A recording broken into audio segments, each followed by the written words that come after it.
Headache, neck ache, back ache, knee ache, anywhere ache.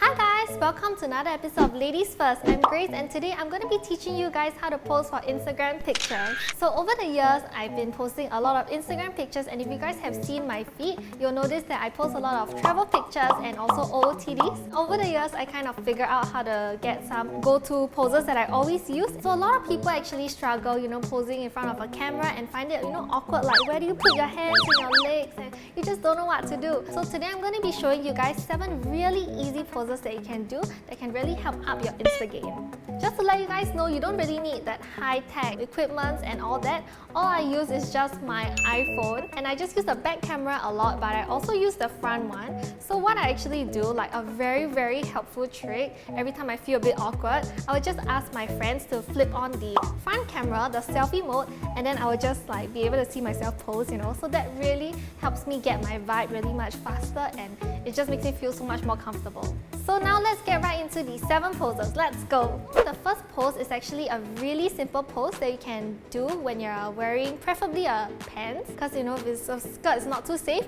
But I guess this is more of a street style look where you can just squat down and extend your limbs so that your legs look extra long. For this, you can actually do like the first way, which is to open your legs straight out into the camera, and the second way is to do a sideways version of it. This first pose is actually really perfect if you want to show off your OOTD, or if you have a really cool pair of pants, or with some side details, or just a cool ripped jeans that you want to show off. This is the perfect pose for that.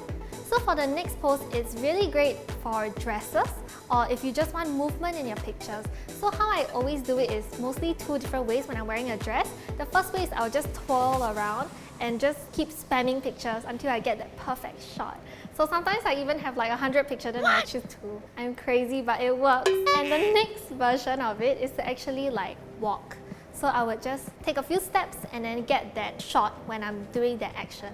And that is so cool because it gives you motion in the picture and it looks a lot more special than just a still picture.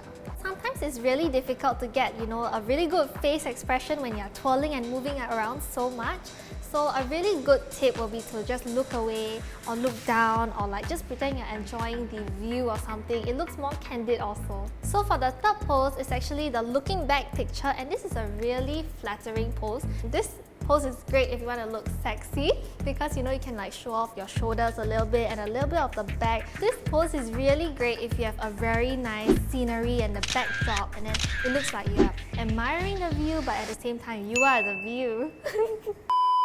So when you're looking back, you actually can sometimes smile to make it look more, friendly and wow, you're really enjoying yourself. Or you can also take another approach, which is to not smile and just look like, oh, it caught me off guard. Huh? Hey guys, just so you know, we have successfully published our podcast Girl Code on Spotify. Yeah, you can follow us on the app and stay tuned for new episodes every Wednesday. See you there. Bye!